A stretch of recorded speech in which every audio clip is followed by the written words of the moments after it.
Got it. Okay, Dustin, welcome. How are you today? I'm doing very well, sir. It's great to be sitting here across from you. So, now I had a long time ago, there was a guest on the podcast, and he was interesting. He actually didn't want to use his real name. He came on anonymously, and we did an audio podcast, and we talked about, I think we named the episode the Florida Shuffle, and he talked about the rehab industry in Florida. He said he had been in at least 30 different rehabs until he finally found one that worked for him. And the one that worked for Okay. him was in California. I think he was more on the podcast as partly a promotional thing. And I think he probably did some work. But the place in California, I did later on get some additional feedback from different people, and it seems like it probably was a good place, for men that are really into like physical activity. It's like run by a Navy SEAL. And but anyway, for if a person's a man and they're up for that kind of 5 months of intense physical activity every morning, it might be the right place for them if they can get into it. Uh, but of course, it'd be great if there was a solution for everybody, or almost everybody, or a lot more people. But there's That would be definitely a lot of bad places, a lot of things. So what do you think about that as far as like the Florida shuffle or the rehab shuffle and what's going on in the industry? so, Mark. You know a little bit of my story, but I'm always happy to talk about this. That I was in 40 plus treatments and detoxes, and I was fortunate enough to meet some great men, some great women, mostly great men though, that served as mentors and planted seeds that would help me shape my view of this industry, probably for the rest of my life. It's always changing, and as the healing spaces, the treatment industry seems to constantly shift. But my opinion on it is that it needs a lot of work. Um, there are solutions that are good general treatment centers that maybe anyone could find a little bit of safety, um, community, and purpose and hope. And I also believe that very seldom does one glove fit all. And when you talk about something specific like that, that speaks to me because some of the most impactful treatment and recovery centers that I was fortunate enough to come into were very specified or run by a man that decided that it needed to be a men's only program and had a very rigid and personal view on what was necessary as a rite of passage for us boys to become men in that situation. There's the Florida Shuffle. I mean, it's almost so comical at this point in time that I'm surprised that nothing more has changed. But then when you look at the state of the world, there's so much going on that, I mean, how much attention can be put on something that is somewhat necessary? We need healing spaces. We need safe places for people to go when they're no longer in control of their life. To some degree, I was engaging a kill switch in my own life when I was using syringes, using harmful drugs that have very little therapeutic purpose. So, I mean, what do you do about that? Well, there needs to be a place to go, and it's become big business. And yeah, we could crack this egg forever. Yeah, yeah, that's definitely, and there's a way that these places are put together, and I mean, to be fair, um, and I don't think there's enough research and study of this, but there's when people start out, with addiction in a certain state where they're just not ready to get help, no matter, you could throw anything at them. You could have the best, most perfect program in the world. You could expose them to, and like you said, you can plant seeds. You can Very say, good well, point. when you're ready for this, you're probably going to think back on what we talked about or something. So yeah, good people can help you out by planting the seed of saying, when you're ready, you'll know what I was talking about at this time. And it could be a long time from now, but like I heard one guy say, um he said that active addiction is like sex with a gorilla. That's how he put it. He said, it's not over till the gorilla decides it's over. Um Yeah. and so yeah, so Way. someone, yeah, so you could have we could design right now the most perfect rehab where you have, integration with the family, if the family is supportive, and every kind of therapy in the world, and, really going deep into the person's inner workings of their mind, with the best psychologists and psychiatrists, doing whatever, every kind of therapy. We could have everything. We could have horses and whatever, goats, chickens, whatever kind of therapy, people are doing now, yoga. And if you put someone in the middle of all that, they're not ready, nothing's gonna take them out of it. I mean, what do you think about that? I love what you brought up about being ready, and the analogy about the gorilla. I've heard that many different times, and just listening to you talk right now, my mind broke it down even more. That it's almost like there's several different gorillas sometimes, and any person like myself coming into a treatment situation, like the staff, those that were trying to help me. I mean, they're dealing with so much. A lot of it for me was belief system. Like I had in 12-step programs, they call it reservations, when somebody's kind of holding a secret back about some desire to use, or like some sneaky little plan that, like, okay, like I do want to stay clean, but if this or when this, I'm going to get away with it. For me, there was a lot of belief systems that needed to shift. I had this belief that it still made sense in some way, and I didn't want to share that it still made sense in some way, um, for me to find a time in my life to sneak off and use the wrong drugs. It takes a lot of trust building to get somebody to admit those things, because there's something shameful in that. So just looking at the belief systems that are fostered by these bad habits, and this dysfunctional life and these dysfunctional coping skills that a lot of us tend to lean into, to run away from our traumas, our pain, our shame, our lack of community, the feeling that we're not understood, we're not seen. That alone is a gorilla to deal with. And then, I mean, there's so much else. Like you brought up family. I mean, there can be a lot of baggage, and to some degree, I also feel like you've identified the fact that, when somebody's coming into treatment, it's a process that may take many years. Somebody going in and out, I don't think is the worst thing. I would love for anybody to go to treatment, to go to recovery center, and to be the last time. But I'm also not surprised when it takes somebody a dozen runs through that system to start to have those shifts, to truly build a desire to trust some of the people that they're learning from.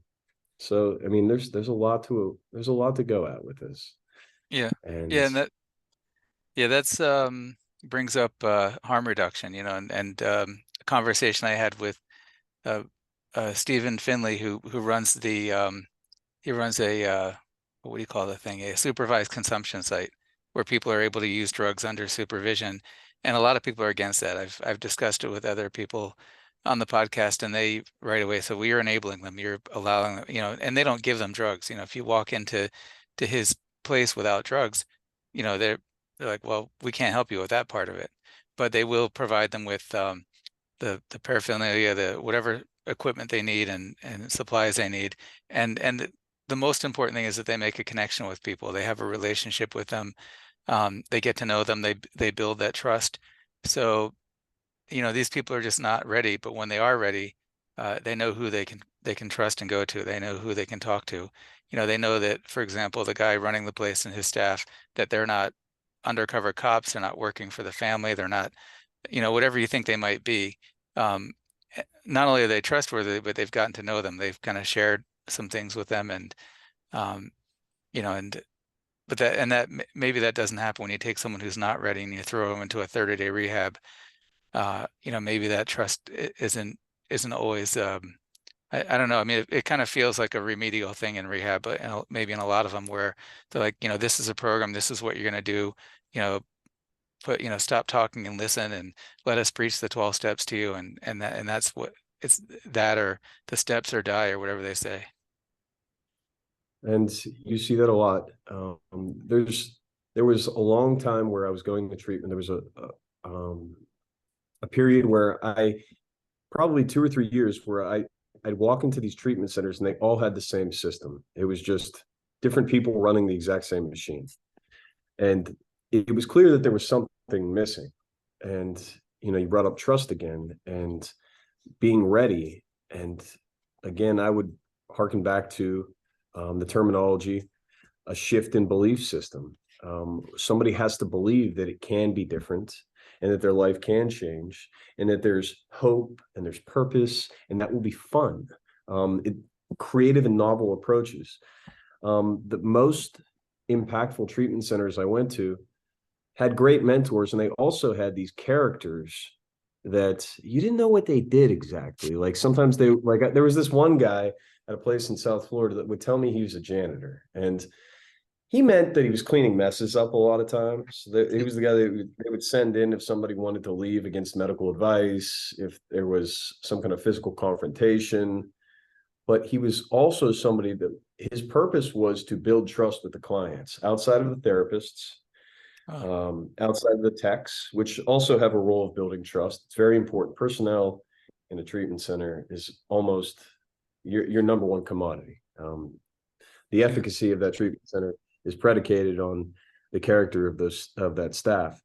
But these rogues in some of these treatment centers sometimes would have the most impact on me because I realized that you could understand that they were trying to bond with you and it felt so safe because their purpose was just innocent, like, hey, like, let's try to get past the resistance in you to shift those beliefs that has you giving us lip service.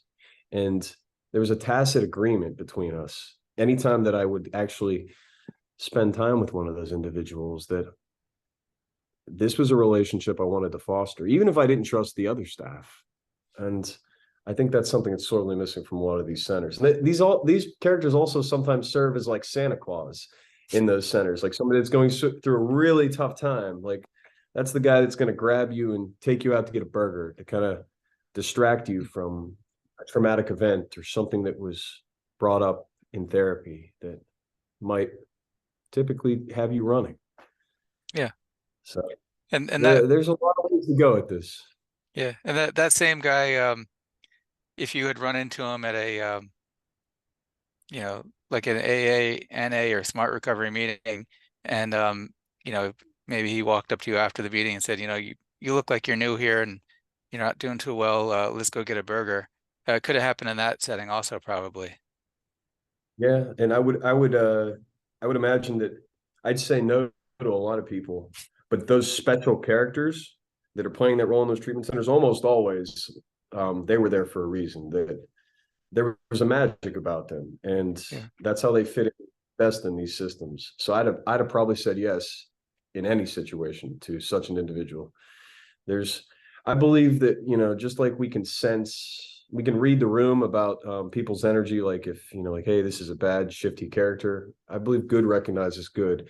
And if there's even a little bit of a spark in me, no matter how much of a wasteland I've put myself in, if there's even the slightest spark that like, I want a good life, as soon as somebody comes up to me that's like that has that character, it will activate that. And slowly the bonfire builds to a conflagration if I allow it to be. And that allows for some change. It takes time though. Yeah. Yeah. That's sounds good. And, when you talk about that magic, I'm sure, right away I start thinking like, how could we, find that, isolated. I mean, not to the extent of like the Avatar movie, like let's go to the planet where the magic is and let's like rape the planet and let's take all of it and bottle I up and got you. sell it or whatever. But, but Brandon House, they got that down. yeah, like the rehabs are like, wow, the horses are magic. Let's do equine therapy and we can bill for it. And, Certainly. maybe they'll get the magic when they touch the horse, but if, either way, and give everybody a massage and everything. So yeah, there's a lot of stuff that happens in rehabs, but then there's the real magical connection. Maybe something was meant to be that you were meant to come across that particular person at that time. It's funny you say. But but it seems While I'm like sitting here talking to you, because I see you as part hero, part friend. You've inspired me so much. You know, you're one of those characters. Oh, thank you, thank you. And now, but now you're like, I think you're involved in some things that are taking it to a whole new level, and maybe following a path that could help to instruct other people looking for either the path to follow or to look for the people following that path that might be able to help them. And you've gotten involved in some things that, I think go way beyond, the typical offerings in therapy and recovery. Just for example, I had Guy Sangstock from Circling on the podcast. I talked to him, and I only met him because you had gotten involved in that. And imagine that was, I mean, can you imagine that being something that could be done in a rehab, or would it just not fit into that setting? No, I think that that's something that they should do day one, like of each week in a rehab center. So it's funny you mentioned circling because it had such an impact on me in October. Since I've joined the Art of Circling, Guy Sangstock's crew of practitioners and coaches. They call it like the yoga of communication. There's a lot of references to it, and I won't try Yeah. to dive too deep into that, the particulars of it, but it's a way to break down walls very quickly. Communication, eye gazing, impactful listening. I'm learning how to truly process what's going on between another individual that you may know nothing about, and getting past all of the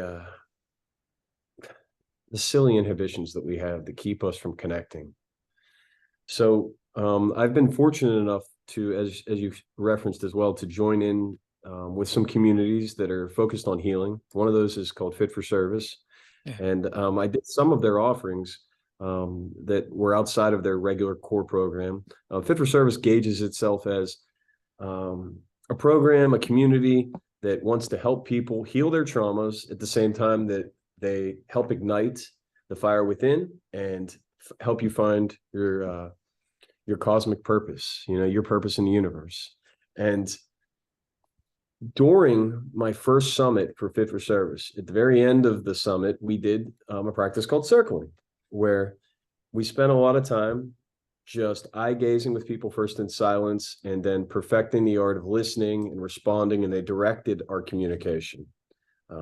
Very, very careful, very practiced, and as I said, extremely impactful. Now, we did that at the end of the summit, and talk about a great community. These people listened to us. Everybody in their surveys apparently put in at the end of that October summit, man, it would have been great if we did the circling at the beginning, because as soon as we did the circling, all of us felt so much more connected to people that we hadn't even spoken to for the last 5 days. And we felt the desire to spend more time with them.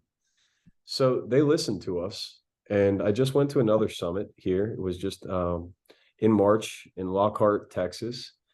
And the first activity that we did was circling. So I was in a group of 200 people, some of which I knew because they were in other summits, or Full Temple Reset, which was kind of a side trek, a side adventure through some of these healing communities. And circling at the beginning of this had us bonded so well from the jump. So if you brought circling into a treatment center, I'm sure at some point in time somebody's used it, but I never faced it in the 40 plus treatment centers and detoxes I went to. I feel like you would have a much more effective community. And community, to me, is just like the staff, is one of the major strengths that will gear an individual, gear somebody like myself that was suffering from serious spiritual trauma, to want to push myself to continue to heal and hopefully become accountable in a transparent way. Transparency and the ability to be vulnerable, that can save somebody very quickly. Circling Yeah. allows for that. Yeah. So, no, Full Temple Reset, that it seemed like that was more about physical health and, maybe eating healthy, exercising healthy. I'm not totally sure. What was that about, and how is that different from Fit for Service and some of the other things that you've done? Um, Full Temple Reset, they described it as, I look back just to see the actual definition. They describe it as a 5-day biological psychological and spiritual reset. Now, the protocol is that you're fasting, you're doing a keto fast mimicking diet where basically you get a shake that has some coconut fat, a scoop of protein. It's a bone collagen protein, and bone broth collagen protein, excuse me. Women get berries in theirs, some ice, some water, and 20 macadamia nuts. And that's all you eat each day. And at the same time, you're doing a lot of the physical stuff you described, stretching with Kyle Kingsbury. You're doing contrast therapy, which is back and forth between sauna and cold dip, and then a journaling course. So there is a lot of it that's psychological, works on traumas, works on goal setting. Eric Godsey is as integral to it as Kyle Kingsbury. And I see him as a modern Carl Jung in the making. Like, he really wants to help people heal through some of the tenets and understandings that have most benefited him. And he has a great story as well, which is easy to describe. But the two of them put this program together, and talk about a way to start the year. Yeah. Yeah, and that's another thing that's interesting about that. When you had first told me about Fit for Service, and I didn't know. I mean, my first, the first thing I thought is like, sounds like a cult. Sounds like one of these brainwashing things that pulls you in and Oh just keeps you going. I mean, my that's gosh, without so many that's what jokes about that. yeah, that's without even looking it up, because I had a friend that went to one of Yeah. those. In I think high school or maybe just after high school. They used to have a thing. I don't know if it was in the 70s or 80s. It was called EST, and it was Okay. that was definitely clearly a brainwashing thing. And then they brought it back because my friend went to one Hard called with a lot of things. yeah, my friend went to one called the Forum. I think it was called the Forum, but it was Okay. exactly the same program, just renamed. And they put you in a All room, right. and they don't let you use the bathroom. They don't let you eat. They break you down. They make you feel terrible about Oh, yourself, and then they build you up again. I mean, it's like purely brainwashing. But the people going in, when they see the people coming out, everybody coming out is like smiling and saying it's the greatest experience in their life, and it's the greatest thing they've ever done. And my friend was kind of like that for a while. He seemed like very much brainwashed for at least a few yeah. weeks. It wore off after a while. I mean, he didn't stay that way. But yeah, so there's definitely those kind of things. But then the people in Fit for Service, when you told me about it, I went and looked it up, and I mean, I don't know how many hours of podcast recordings you could listen to these people. Like you said, Eric Godsey, Aubrey Marcus. You can read his books. You can listen to him talking to people, other people interviewing him, and they're connected to people all the way to the top in the podcasting world. Like one that you told me about. Oh, what was his name? The science guy, the AI guy, um, podcaster. Um, Andrew Huberman. no, he's great also. I mean, of course, Andrew Huberman, and I think he's Oh, connected. Lex Friedman. Lex Yeah, Lex Friedman. Friedman. So, but yeah, Oh, bringing up Lex is the best. when you bring up Andrew Huberman, is he's connected. He's done, I think, cross interviews with the same crowd of people, and I mean, there's Oh, someone who's yeah, he's at the top of being respectable as far as he's a brain scientist at Stanford University. So, that's who's connected through various people with all these other people. And then Lex Friedman, an AI researcher from MIT, and so all these great minds are connected with the people that are involved with Fit for Service, and you can listen to them. Eric Godsey, you can listen to him speak for hours and hours, interviewing and getting into his own issues and talking about other people and with other people, and really exploring how to improve himself and how other people have improved themselves. And Aubrey Marcus, the same thing, uh, who runs Fit for Service. So this isn't like, a cult where you don't really know who's involved or who's behind it. I mean, these are real people trying to help themselves and help other people to be better in the world. And I'm glad you bring that up because I'll try to dust over this quickly. But it's very important to note that my perception of this going in when I went to my first summit was that it was going to be kind of like a concert. Like, I would show up, and they would bring Aubrey out from behind the curtain, he'd speak, and that would be kind of how it was. Very quickly, I found I was quite incorrect. And the situation was that you have several very successful gentlemen and ladies that are appreciative and grateful for how the universe has worked out for them. And they want to help other people heal and help other people find their purpose and continue to strive to do the same thing. With how sideways some things are going in the world, that was a relief to me to realize that that was the main intent and goal. Like, it is a business in some ways, but I don't think it's a very profitable one for them at times, because they're giving of themselves very greatly. There are people that are being paid to do certain things, but not everybody's making money. And that was one thing that I picked up on very quickly. That there was probably a great profit loss in some of these events because they're trying things. They had it donation based, which some of the wiser minds, from Substack to some of these life coaches, like, when I see them approach it like that, I really appreciate that. They've had to curb some of that because they realized they weren't going to even be able to pay the bills. But when I showed up, Mark, I found out that not only were the coaches approachable, but they make themselves part of the community. Now, I'm not going to tell you that I'm best buddies with Eric or I'm best buddies by any means with Kyle or Aubrey. In fact, I've only had passing conversations with these gentlemen, but they make their time available. And anybody that's going through a tough time, they will walk over and they will sit down and they will spend time with them. Yeah. If somebody's in crisis, if somebody's having a harder time in the community, like, they get more attention. And um, there's a process when you join this where they get to know you because you fill out a questionnaire and they ask you pretty intensive questions. And I think they're pretty good at what they do and learning more about us than we actually understand about ourselves, at the same time that they allow us to teach them what we see as our purpose. And they set up a container that we can build this ultimate community. The real bounty isn't spending time with Aubrey, Kyle, and Eric. That's great. Okay. Don't Yeah. get me wrong. Full Temple at 35 of us.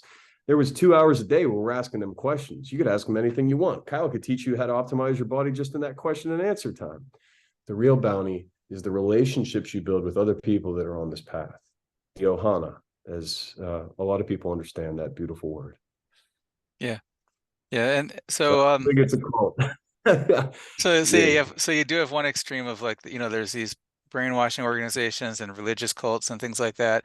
And then Yeah. what you went through, and then somewhere in between, there's, people like, Tony Robbins, who I'm sure is a good person, and he does some of this stuff. He jumps in the pool of cold water and eats healthy and talks about his own issues and whatever. But also, I think when you go to one of his events, it is all about him. Like he said, Aubrey Marcus could have got up and on the stage and made the whole thing about him, and preached to you and had loud music playing and turn it into, like, kind of a, it doesn't sound like it was anything like that Could have built whatsoever. that momentum so quickly. He could have built that kind of momentum and having people run off the cliff with him like lemmings if he wanted to, because like, Yeah. that's the nature of the world that we live in. It was social media, and anybody that's got enough of a following could be hypnotized, hijacked into believing that that's the way to go. Like, that Aubrey wants zealots, but that is not what he's looking for. And I feel like I read the room well enough to assess that pretty damn well. Yeah. Yeah, yeah, and something about that kind of a Tony Robbins thing, where he gets on stage and he said, here I am, I'm 7 feet tall with giant feet, and I can do karate and all these great things, and you can be just like me. And a lot of us are looking at him like, during the thing, I'm sure it sounds great.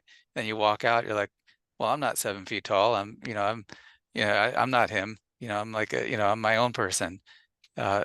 So whatever he's up there preaching might not really be for me. So there's like I guess everyone has their own path, and being an audience member and someone preaching to you, I think, like you're saying, you're making connections with other people that are all in different situations on their own path. Oh, yes. And they describe Fit for Service as a place that you could meet your life partner, that you could meet future business partners, that you could um, perhaps come up with ideas to shape your life that you had never conceived of before. But they know that you will build friendships, lifelong family, and they know that you Yeah. will build community. And I haven't seen one person walk into it with the right intent that hasn't found that almost immediately. Yeah. And Um, that, so fortunate. do you think that program Fit for Service could be helpful to someone who's like very new in recovery and maybe not even completely ready to give up their addiction, but maybe like, say that you came across someone that really needed help and they're like trying to decide, should I go to rehab or should I go to fit for service or should I go travel the world? They're trying to figure out something they can do to get out of their environment and they're just ready to try anything different. Could it be helpful to them? I think it could be very helpful. I, I I find it hard to believe that I made it as far as I did without true ohana, like a true community. Um, a lot of the spiritual purging that I had to do in the last 10 years of my life at certain periods was understand that maybe I wasn't running with the right pack. Even when I tried to recalibrate my life and seek 12-step help. And yeah, one of the most essential parts of recovery is not feeling alone and feeling like there's somebody there to support. And so often, as we know very well, family can have the greatest intentions, but also aggravate situations without even trying because they just love us so much and they're so scared, and energy is palpable. And when you have people that are outside of your issues or outside of your history that you have a common bond with, uh, there's something magical about how that doesn't affect, like there's no osmosis of the negative energy in such relationships, or at least seldom there is, a lot less than with family. So I find it to be a great solution for people that feel like there is no hope, and it could be a great foundation for many other things. I would love to think that somebody in fit for service came there with, like a secret, like that they're actually struggling with an addiction, and maybe they get vulnerable and they get honest with us, and then God, that would be great to embrace somebody in such a safe container. Yeah. Yeah, it's so different from the philosophy a lot of people in business. I guess the difference between an ethical business and a business that's all about um, profit and whatever. Like I'd come across someone came by to visit us at the office, and he was someone that had he had been involved with my family years ago, just in business. And he was telling me the way that, he was kind of putting down my medical practice. And he said, you're going about it all wrong.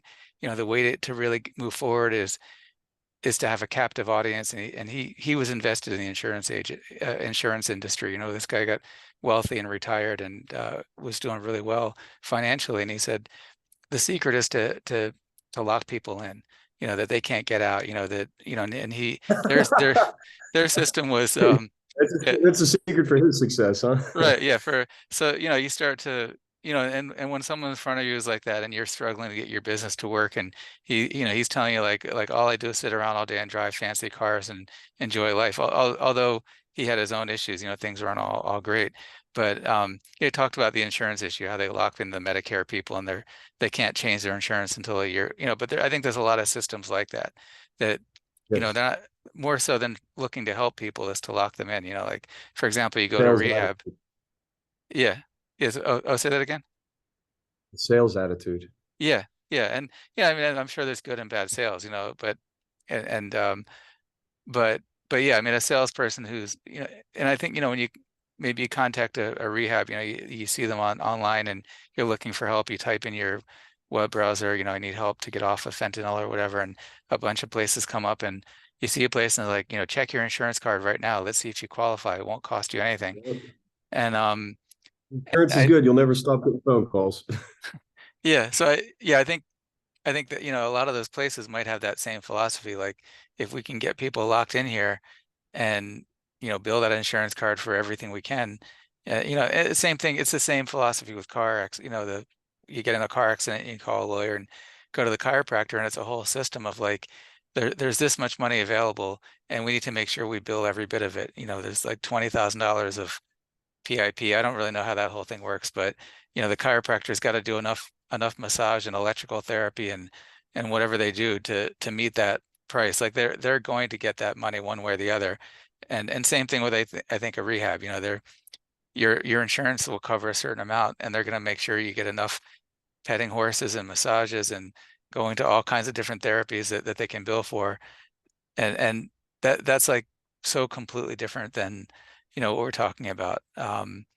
It's like Yeah. a whole nother world. And it sounds like I mean, I know what you're doing. A lot of these programs are not, they're not cheap. It's not like it's free. I mean, although they maybe there's some help for people in that way, but There's different structures, but yeah, it's a cost. yeah, but it sounds like it's a fraction of. I mean, rehabs can cost anywhere from 20 to 30,000 up to $100,000 for a month to for basically Pay this for this. service. Oh, sorry. Go ahead. Yeah, I mean, and for the same program. I mean, you know, you might you might be in a nicer place or whatever, but yeah, I mean, at that price, I mean, people are definitely not. I mean, that's a whole nother conversation. They're definitely not getting what they're paying for in those situations. But yeah, I think, if someone was to say, let's take that same money and put it towards something else, community connection, and not with that philosophy of let's lock you in and bill your insurance to the max or whatever, but let's actually put you in an environment that we really honestly want to make it a healing environment. And maybe it's not perfectly designed like a business. It's not like Disney World, because we didn't like perfectly design it to be to get your money every step of the way, but we designed it to actually help you and put you in the best possible therapeutic situations. I mean, it's a whole different philosophy. It's like ethical versus manipulative, really. You're 100% correct. It's all willingness too. Like people have to volunteer for it. Whereas in treatment centers, a lot of times the motivation isn't coming from self, which it's another gambit to deal with. And a lot of times when I would go to a treatment center, I was lucky if I wanted to be there after a day or two. Very lucky. Every once in a while, I'd happen upon a place where, sure, this isn't what I want to be doing with my life right now, but I was, wow, like blown away by how much I immediately felt relieved that I was in a place like that versus where I was previously. Not Yeah, trying to talk myself into leaving any way, shape, or form. And yeah, you don't have that a lot. And I do think that there's a lot of value in things like this. And just we're talking a lot about fit for service, and I can certainly talk forever about this at this point in time, because I just see so many avenues, and I'm watching what the community members are doing, and they're pushing us to heal, to learn a little bit more about our purpose, understand what we're good at, and then take that magic and learn to weave it into our own lives. They don't necessarily want us to like constantly be feeding fit for service with people or our presence. It's take these skills and make your microcosm a better place. yeah, And that's something else I think in, yeah, in shortage in treatment centers. It's yeah, more of a system where it's like, okay, if you make it, you make it. If not, we'll see you. You'll be back. yeah, yeah. It's yeah. They had that saying. I don't know if you ever heard that one, that where look to your left and look to your right, and only one of you out of the three is going to make it. And which is actually much higher than the Oh, success that rate of pissed me off so rehab. much. Yes. But Yeah, that's something that I feel can change. And I've been to a couple places where more people succeed, and it's clear why there's a difference between those places and spots where I don't think they really care if you make it as much as they'll tell you that they do, because there's a bottom line. And as I've told you a little bit about in our talks, I almost opened a treatment center a few times. I was offered the ability to buy into one. I watched other people create theirs. I wouldn't say I built other people's treatment centers, but I certainly helped with some of the ideas, machining some of what would be effective and what might be a wise move. And one of the reasons my dad and I, who were business partners on the thought of opening a treatment center, turned our backs on it, was that we weren't assured that we were going to be able to keep it afloat without really trying to push for people being there more so than actually gaining freedom. yeah, yeah. Imagine you invest a lot of money in the business of a treatment center, and then when you're sitting in front of a client, and you're talking to them and you think, well, he'd really benefit from, maybe fit for service, or he'd benefit from this or that. And if you're going to be completely honest, you're like, um, our treatment center, I want it to The be right great. fit. Yeah. Yeah, yeah, but most places are not going to say, I think you might do better somewhere else. I'm going to give you a phone number you can call, and a website or whatever. And no business is going to do that. In most cases, they're going to say like, oh no, we can offer you everything here. Everything you need This is is exactly what you need. yeah, yeah. You tell us Whether what you've it's got. okay. Which is a major issue. A lot of these places, in fact, they go to a marketing person. The marketing person says, okay, what are you offering? What services are you offering? We offer everything. Put it all in there. Anything you can think of and more. Just list it, and who's your audience you want to reach? Everybody. Which is definitely not the best way to approach it. No. Um, And I'm starting to see that there are some places opening that are kind of like just saying, hey, this is what we offer. This is our niche. And we know about other things. And yeah, they're a minority. I know some owners, and I'm very lucky to call them friends. That's their approach. They'll turn people away very often because not because they don't want them to come in as much as they want them to go somewhere else. You had spoken to me for the first time. You were the first one to tell me about adventure-based programs that exist. And for somebody like myself, I can't believe I wasn't on an adventure-based program all of those years that I went in and out of 30 plus treatment centers before I even heard of them. yeah, And I mean, some people need different ways to heal, and you're not going to reach everybody having them sit in a circle in a room and talk about the 12 steps. yeah, yeah. And then, I mean, another thing is how we define success. An addiction treatment, at least the pharmaceutical companies, when they show off like their new products, like Sublocade, their definition of success is in a study. They'll do a study, and then they'll check, a urine drug test for a period of time, of if a client or a patient is able to come back and have an opioid-free urine on Sublocade for a year, that's considered a success, compared to other treatment, Yep. that's what they look at, and pretty much nothing else. And of course they're trying to do science, so they can't, they have to define it in some clear way. But yeah, I mean, it's, just for example, say that you're in your family, your family expects you to be a certain person, and if you're not that person, you're not successful. But then you may find in your journey, you kind of flip it upside down. And you're like, well, they maybe people are saying, you'll never walk in your father's shoes, your grandfather's shoes, you'll never be them. And then you realize it's all flipped upside down. Like, I never wanted to be them. That's not who I was supposed to be. And, and you're maybe even something far beyond that in a whole different way. I like that point. And as I was listening to you describe that, I thought again about what you mentioned about the price of treatment. And you mentioned the word success. Okay. So success for them is what? That you never have to go to treatment again, that you're cured, that you're doing well, that you no longer suffer from addiction. You don't engage that kill switch where you're taking risks with your life. Interesting that they would put a $30,000, we'll say $20,000 price tag on it. Let's lower it. And you can make a quick comparison. So like a community like Fit for Service, okay, let's say they charge you $12,000 for an entire year, okay, versus 30 days of treatment. What do I get for my 20K? I get some relationships with therapists that may or may not be what's good for me. And I meet some people in the treatment center and we go to some meetings. That's typically what we did. Maybe we did some equine therapy, maybe 1 or 2 times on a sound bed. Maybe I got a massage. Okay, and I was safe. Well, there's a lot of value in that they just kind of monitor you and make sure you're safe for 30 days, okay, that you're abstinent.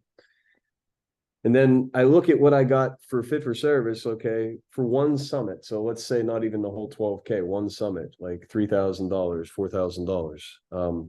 I got to, if I wanted to meet him and talk to him personally, but I got a speech and an example of how Peter Crone works. Dr. Kelly Brogan came and worked with people and did an amazing little seminar.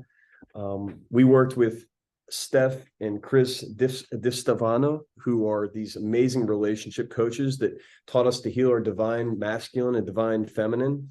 I mean, people that charge thousands and thousands of dollars typically just to work with Peter Crone. Like if you look him up, he's another healer that like Tony Robbins. Like you'd spend $50,000 to $100,000 to work with him one-on-one. Yeah. Lucas Mack, who was just with Jake Paul doing breathwork before his last fight. We sat with Boyd Vardy, a lion tracker from South Africa, and Boyd told us stories around a fireside about our divine purpose. And to quote him, like one of the coolest things I've ever heard anybody say in my entire life is what Boyd said. He said, if I had to give you guys something to take away from what you're looking for in this community, we are not looking for the meaning of life. We are looking for the feeling of being alive. After he's telling us about what it's like to track a lion and the difference between the way a leopard moves and a lion moves, and sharing all these beautiful experiences as we're in this surreal environment that feels like something out of a movie from when I was a kid.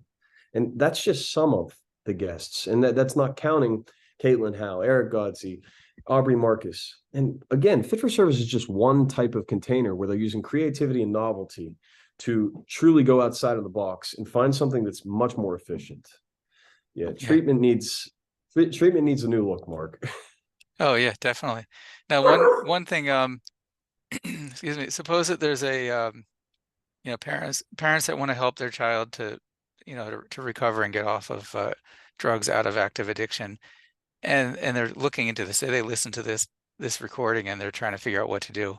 Like, well, I could send them to another rehab. They've been to 10 rehabs in a row and they did great for a month and maybe a few weeks after and then relapsed. And so they've been in this pattern over and over again. Go to rehab and say they're going to stay clean or whatever, do great for a while, and then they don't do it. And now these parents are considering like, well, we've got another 30,000 in the bank. We could shop rehabs, find one for that $20,000 to $30,000 range and try it again. Maybe it'll click this time. Or, there's this Fit for Service program, and maybe there's other similar programs, like that we could send them on this recovery tracking, go around the world and go on a spiritual pilgrimage. There's a whole variety of different things that they might try. But say Fit for Service, would there be any way that there could be accountability? Like suppose that there's an event in Austin and they're in like whatever other state, say they're in California, and they send their kid to Austin to go to a Fit for Service event. And then they might think like, well, did we just spend a few $1,000s and now he's hanging out with the fentanyl and crack cocaine crowd in Austin? Like, how do we know he's even going to this thing? Or actually getting anything out of it. I mean, that might be one thing in favor of rehab. You can call the rehab and say, is my kid okay? Are they in their room right now? Well, again, I'm not trying to sell people on somebody that's literally sticking needles in their arms should jump into a program like this right now. Yeah. But back to what you were saying about the money. Let's say they have $30,000 in the bank. Okay. I believe there's better approaches. And, whether it's you find a reasonable recovery coach to really help gauge the situation and then prepare somebody for something like Fit for Service. Fit for Service in such a situation, I think, can be the goal, the carrot, okay, that you put at the end of the stick. Like you really show somebody what's available if they're willing to make small changes in their life and change some of those belief systems that the only answer is to stick a needle in their arm. Okay, so maybe they do need to go to detox. Maybe they need to do something. But getting stuck in a treatment system will suck all of the money available. Versus setting like specific goals and stipulations for like what you're going to pay for as a family. Okay, so my only goal is for my son to be prepared to go on to the next adventure, something that's going to inspire hope and purpose in him. I appreciate your treatment center. I understand you have a 90-day program. I understand you have a 5-year program. Some people may need the 90 days, but then there also might be people that were through the system so many times that they're looking for something. And after they stabilize And after they've found some accountability and proven themselves a little bit, this is the goal, like to join a community like this, where there are Yeah. people that are in, um, it's kind of like it's a pretty open container about what people have gone through. But like Yeah. I would respect anybody's anonymity, and And you could find something yeah, in this container. and there might even be ways to customize the container, when you talk about it like a container, it reminds me of the programming concept of object-oriented programming, that you have a class of objects, and then you have another class that inherits from that, that becomes a newer, better version of it, where you take that object and turn it into something new, but you still have all the essential characteristics of the original container. Say that someone in fit for service, maybe you, for example, that you come out of it and you get as much as you can out of it, and now it's filtered through your experience, through your brain of how it fits in with your experiences, and maybe you decide to start something new similar to it. And not to say that, and of course you'd still give credit to them and maybe even recommend fit for service as like an additional thing. You can go through my program, or your program could even work in conjunction. But say, like, I'm imagining something like fit for service with sober companions or something, just for example, Yeah, like with the accountability, to make it yeah, possible that people who still need the accountability early on are able to benefit from it. I 100%, and I think you've kind of nailed it there. That there could be something in the middle, something where right now treatment centers aren't addressing this. Like you're in our system and you'll just stay in our system until you're fixed. Well, maybe that's not the answer. Maybe the answer is stabilization, and then you take a step in another direction.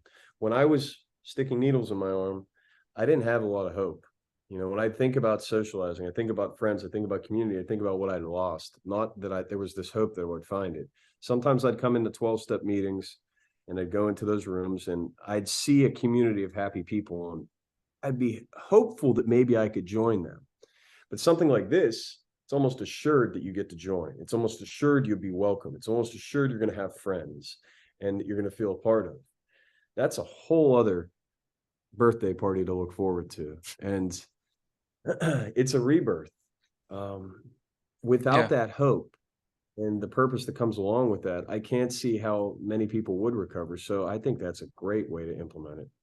Yeah. Even just like what we started out with of taking circling, the yoga of conversation, or the art of deep conversation between two people. And um, rather than the old style of like, or probably the current style of like, you go to rehab and you sit in a circle and everybody gets to talk, and one person might hijack that whole meeting and just talk the whole time, and nobody really knows what to say, like, or, do I talk about my mother so all the Freudian people are happy? And you know it's I don't know that everybody's really comfortable in that. But then say you start with circling, where I think, I mean, is it that you pair individuals up and then give them certain guidelines that they can follow, and it's encouraging a further Excuse the depth of dogs. conversation. Yeah. So So here, hold on one second, Mike. okay. Hey, stop, stop.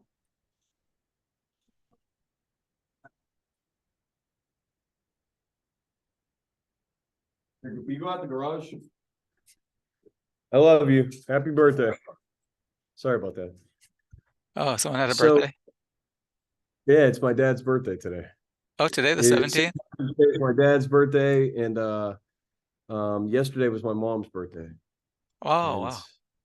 yeah, we got to honor her yesterday because she's not with us anymore, but she's with us. Well, it's a good month for birthdays. Absolutely, absolutely. And sorry. So Yeah, circling in rehab of that's and I think that's what it is. I haven't done it yet, but it's where people are put into situations where they are able to get into a deep conversation with another individual, not necessarily a circle or a group. well, I'm glad you bring that up because there's something else that I like to highlight about some of the stuff I've learned recently, and what I didn't find in a lot of treatment centers. Every once in a while, you'd be in a treatment center where they would help you work on the things that I see as the greatest obstacles. Okay. So I would go to a treatment center, whether it was all men or all women. There were certain things that I never worked on.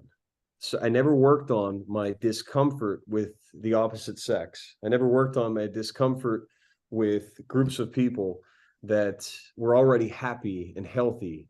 There was no approach to the things that would throw me off the most. Sure, we would talk about like coping mechanisms for dealing with the desire to use, but how about like coping mechanisms to deal with when I'm in a group of people and I'm nervous and I feel like I'm on the outside?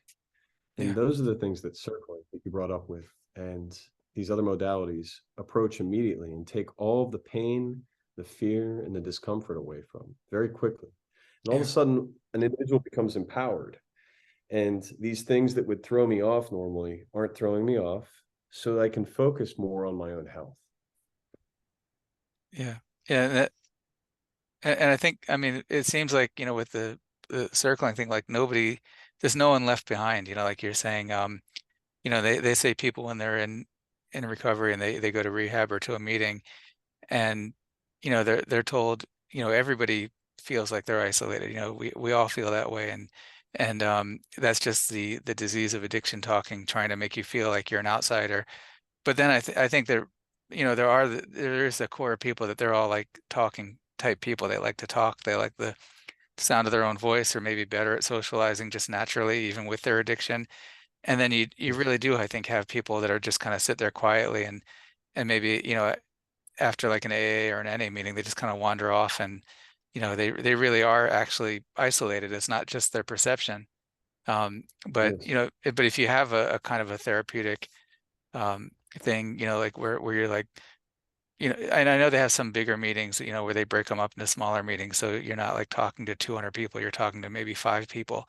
But Yes. circling, I think you're breaking it down to 2 people talking at a time. Is that how it works? Like that you're actually talking to one other individual?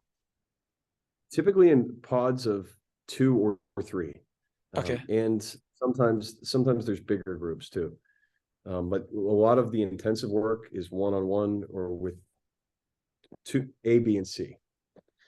Yeah. And I like how you brought that up about those that feel most isolated. And sometimes it's the one that talks the most too that actually does feel so isolated. They just seem to connect and they seem to have no fear. Yeah. But if I'm being totally honest about like what I would experience when I would go into these meetings and I would go into these treatment centers, I'm thinking about women. I'm thinking about like not being accepted by like the cool guys. Like those are the things that would come up. And as long as that stuff was constantly being triggered, I wasn't getting a lot out of the therapy. So empowering somebody, making it so that that's not the issue, that was extremely effective. Yeah. Sorry, the dogs are filled with love today, and they're just paying attention to the outside. Yeah. So yeah, anyway, yeah, I don't want to keep you too long. The dogs probably want to go spend some time with you outside. Yeah, well, next time we'll make sure that I'm in a different setting. I wasn't Oh sure how yeah. we were gonna do it, but I very much enjoy this, and it's Oh no, something I want to yeah. hone on. Yeah, this is perfect. Yeah, no, the it's perfect. So but yeah, anyway. But yeah, thank you. Thank you for joining me and talking about all this. I mean, there's definitely a lot more to unpack with all the things we talked about.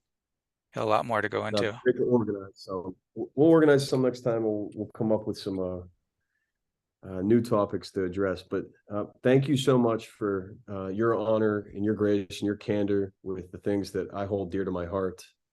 I see you as a friend, as a mentor, even if you find yourself to be an unlikely one because you were so humble with your energy. And as I've said many times before, Mark, you're part hero, part friend. So you do good work, sir. And I hope to see more of it. I know I will. Thank you. Thank you.